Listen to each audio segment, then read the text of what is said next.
Now, you want to give your talent time to get used to the filming. So again, if you find yourself looking really nervous in front of a camera, welcome to reality. I mean, if you walked in front of a camera and you were never nervous, I would be like, what is your score on the psychopathy scale? So it's perfectly okay and perfectly normal to feel nervous for a while. After a while, you'll just relax into it. You will find that if you do your own editing of yourself, after a while, you'll become less self-conscious because you just get sick of it. After a while, you're just like, oh man, I look so stupid there. How could I just, and then you'll look at newscasters and they're doing the same sort of thing. And you realize that you're being harder on yourself than you are on other people who are on the air. And so after a while, you get used to it and much less self-conscious. Watch your speaking speed. Some people have a natural bullet-like way of speaking. That might be a little difficult for people. And then some people speak a little too slowly, like I do. And so I had to ramp up and speak as quickly as I could. What I eventually did was I read as rapidly as I could from the video prompter or the teleprompter, but then I still found that people sometimes like to listen to the videos on a little bit faster speed, but I think that's part of why it's very popular in many countries where people don't speak English as a native language, because it's a little easier to listen to me because I speak a little more slowly. I would sometimes feel as if I was being very much too pedantically perfect in my pronunciation, but then I found that people very much appreciated it. So you can follow, so being careful about your pronunciation is helpful. Now, here's just an email I got from an English teacher in Spain who just says, the videos were very comprehensible, and I think that was from a number of different factors. They were very carefully scripted, I enunciated clearly, and she found them helpful in learning English, or helping her students to learn English. Now this video, we actually did this before, so so this is Rachel backing the car up, but notice how I'm speaking, I'm using my hands, I have all this motion going on.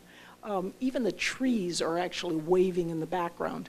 And all of this motion, the gesticulation, helps people, it keeps everything kind of vibrant and interesting. You want to, as much as possible, avoid a talking head where you're cutting off the head, because you're missing the gesticulation, which can help get people more involved. So there's just a story, or someone wrote and said, I would like to maybe use my hands like Dr. Oakley. And people really like the motion and the hand motion. So in the editing process, I always, because I did almost all of the editing myself, what my husband, who's really just a wonderful human being, puts up with all my little, side things that I like to do.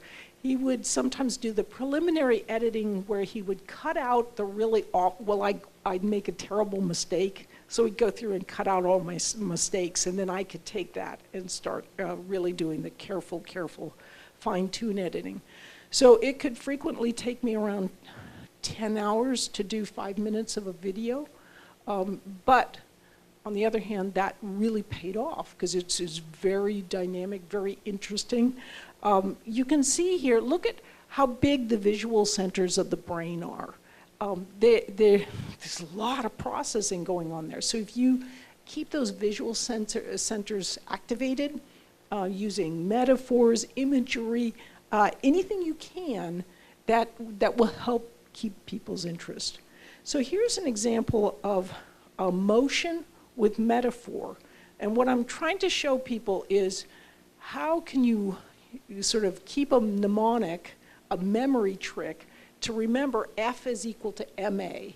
And so F is flying, M is mule, and A can be whatever you might want it to be.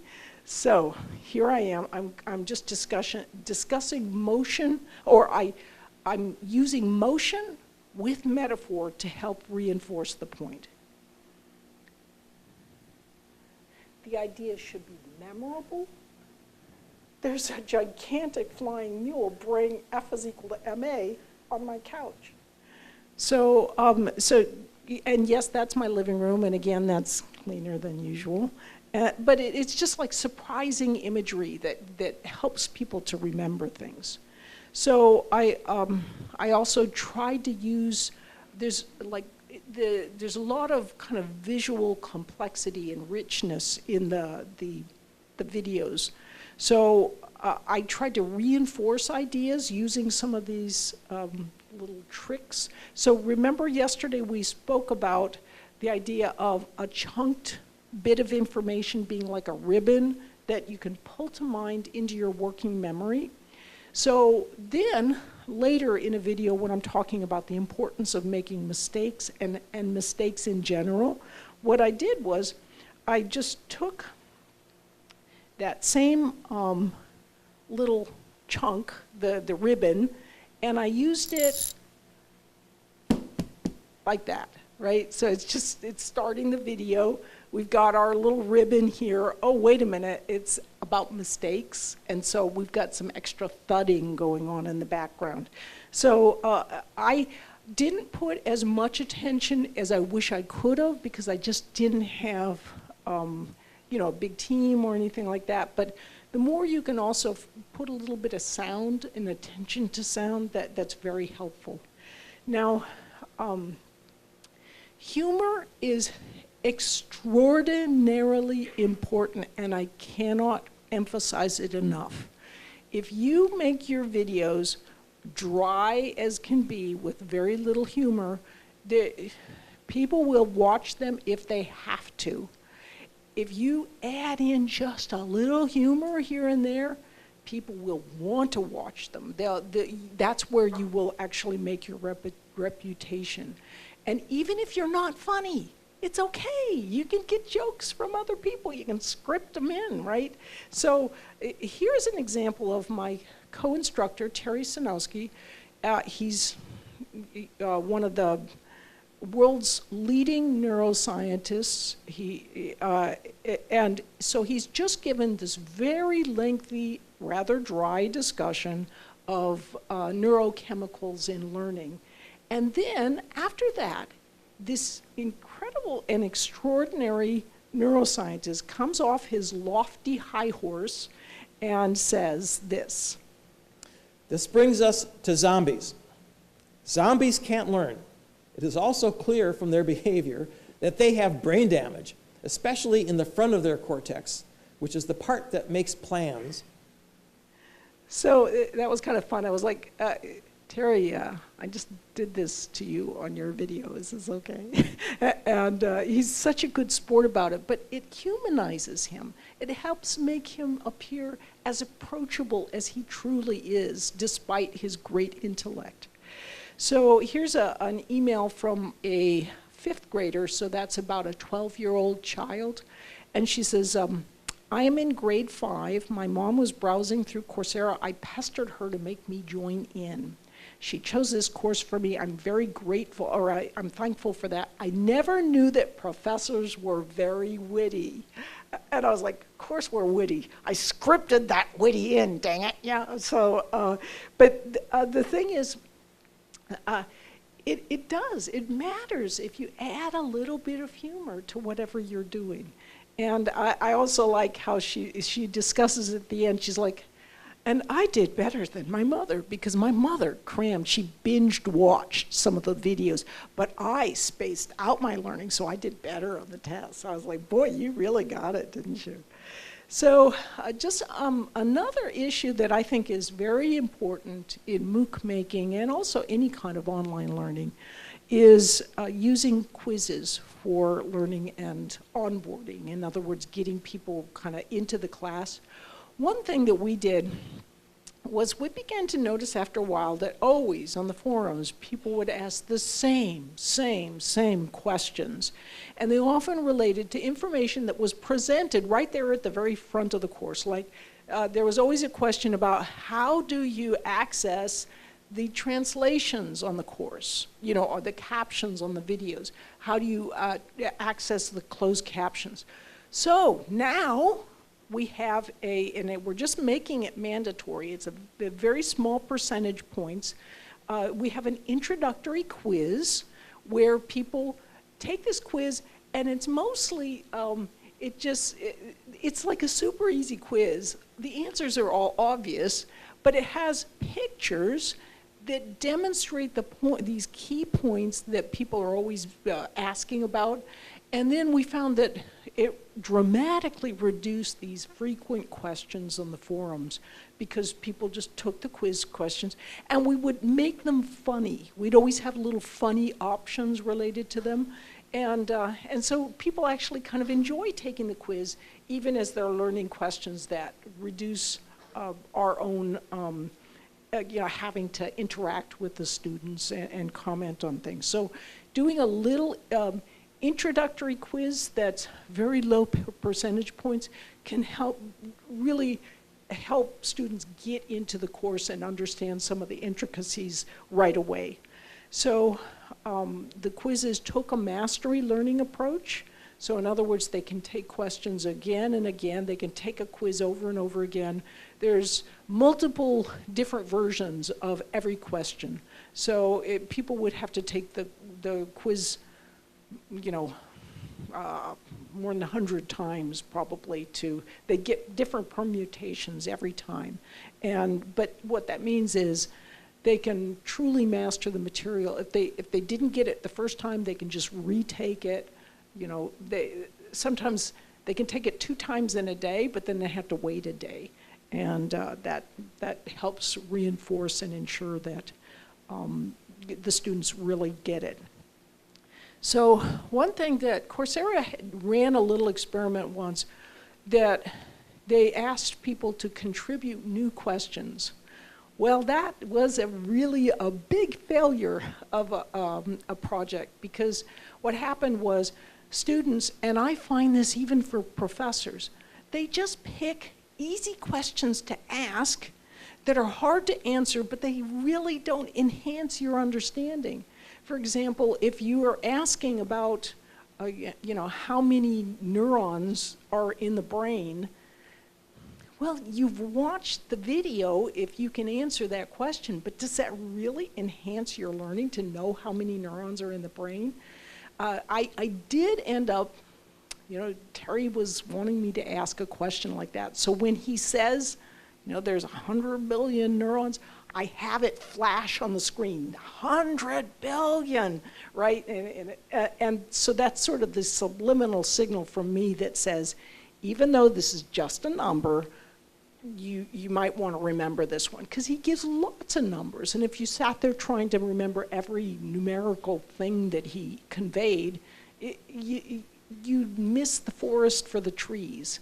So I took lots of care. I actually spent several weeks devising all the quiz questions. I thought I was going to go insane. I was sitting at my sister's-in-law house, just sitting there for day after day, trying to come up with new questions. Got some help from mentors and so forth. But I'm so glad that I put so much attention into this. Even now, after the course has been out for nearly 2 years, people will still find occasional ways that a question can be interpreted in a little weird little way so that the answer is actually not quite right. So we still try to tweak and improve even at this stage. Translating into other languages can be very problematic. This is why you don't, one thing I didn't talk about is trolls. The bad part of MOOCs, but it gives you great stories to talk about, is you'll have strange individuals show up, who upload a porn project, right? Or just something weird. But the thing is, You never want to totally tune out people, even though that a lot of the time they'll just come up with spurious complaints. Now, why did you use pressure as an analogy for voltage? You should have used height. Well, either one works. You know, I'm not going to reshoot the video just because you prefer something different. But sometimes you'll get complaints that are very legitimate, but they sound like somebody just moaning and groaning. And so you have to kind of keep an eye out for them. I got a email from a Portuguese, a fellow from Portugal, just really a nasty email, just saying, oh man, you know, your quizzes in Portuguese, I flunked all of them. And it's just terrible, it's because the translations are so bad. Now, your tendency would be to go, well, this guy's just a whiner, right? But I was like, you know, I wonder if there's something to it. So anyway, I said, can you help me? And next thing you know, now he's a very important person on the Portuguese platform. He makes sure everything is perfect. He does a fabulous job. So by listening to complainers who actually have legitimate complaints, your course improves dramatically. So, but spending time with quiz questions can be super helpful. Here's something that says, it would be great if the teachings of this course could be transferred to other courses. I'm just finishing a course on R programming. They didn't put time and care into the development of the quizzes. And that's how people really learn. So it's very important to try to do that. So in wrapping up here, I'd just like to give you a sort of a big picture. You have experiences in creating great MOOCs. You've done them here. So this is just my personal take on how to, how I would structure and lay out the creation of MOOCs. And you can just keep this in mind because you already do know how to create great MOOCs. What I generally recommend is that if you're going to do a MOOC, the best way to start is by doing 1 or 2 videos to start with.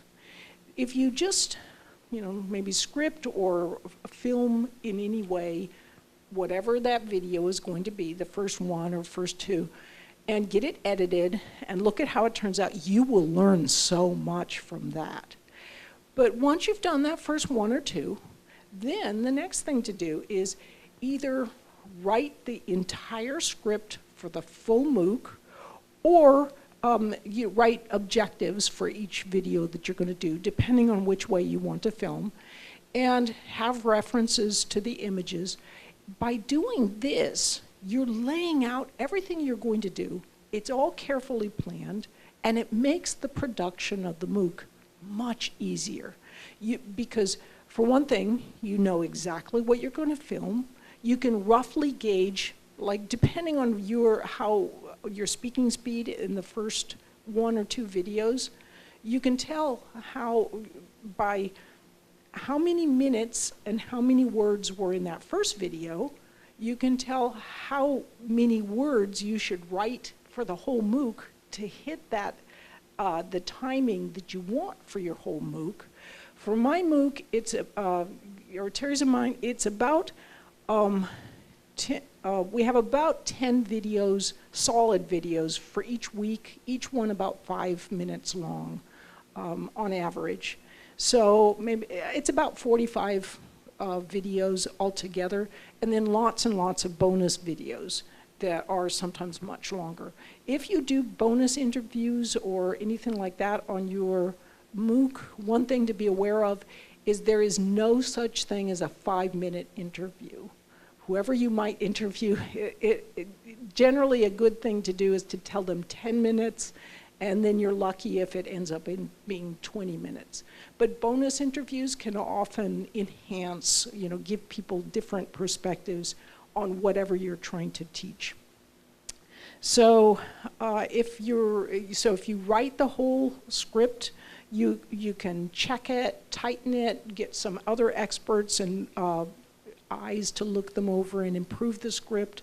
You want to have little insertions maybe of, if you want to, so you can have your script And then you can put it in landscape mode, and on the right-hand side, you can put like notes that say what images you want to add in. Just, note here, add zombie image, add, image of the amygdala. As much as possible, try to avoid clip art, just sort of routine images just for image's sake. You want to have images that are directly enhancing whatever you're trying to discuss. So then once you've got your scripts all laid out, it's straightforward. You know exactly what you've got to do.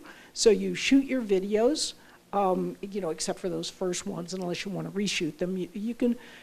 What we found is we would shoot like maybe a week's worth of videos in 2 mornings.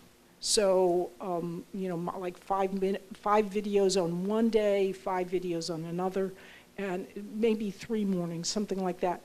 I would get really tired because it's stressful doing these videos. So I didn't want to like do a full day, but then, everybody's different, so some people can handle that kind of thing. I just sort of break it up because I think it made me look fresher. One thing is, like on some of the videos, I had an intense migraine, but you can't tell. I look so happy, right? And it was funny because I'd be like, I'd shoot it, and then I'd go and sit down. So sometimes the way you feel inside is not the way it looks. And just being aware of that actually can help you to rest easier during the filming process. So take a lot, then the hardest job of the whole MOOC making is going to be the editing. And the tendency is to give it off to an editor who just sort of puts it together quickly, right? Just throw a few bullet points and so forth. That's the recipe for a really boring MOOC.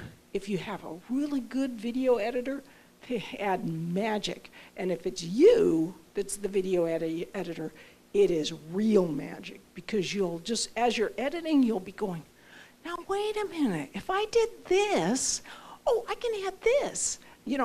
I can add a graham cracker roof that will fly off my house, or whatever weird thing, but you'll just have ideas that will occur to you.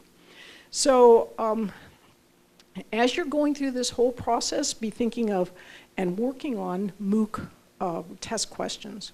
So good questions take time and care.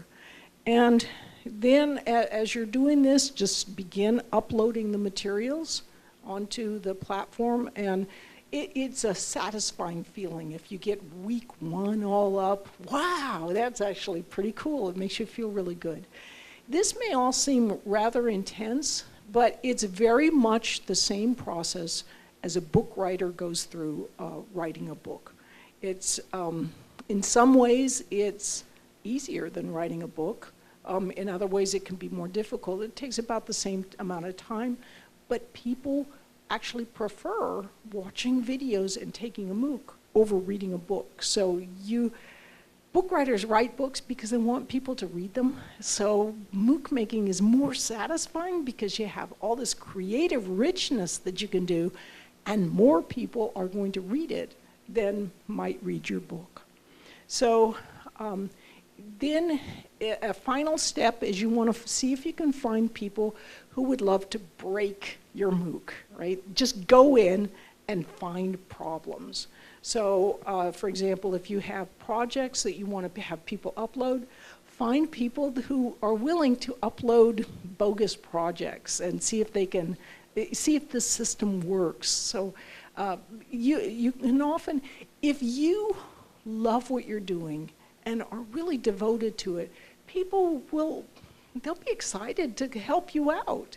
So you can, even on our Learning How to Learn, we put out a call a few months ago for new mentors.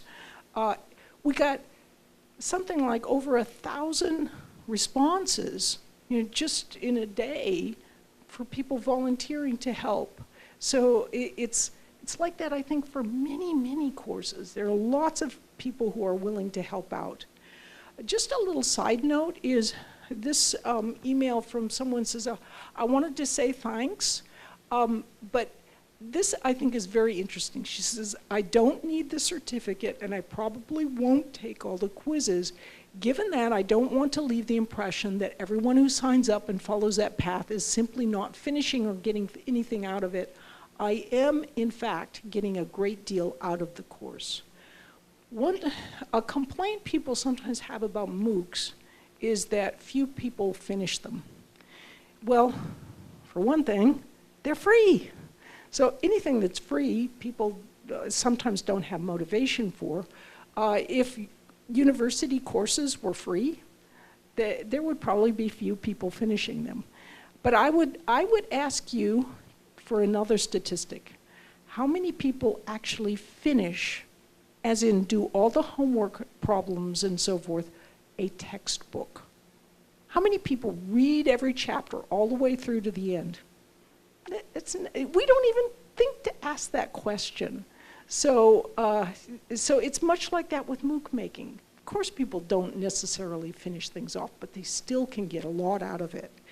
In the end, the thing to do is just to remember that whatever you're teaching, you are sharing the excitement and the adventure of learning.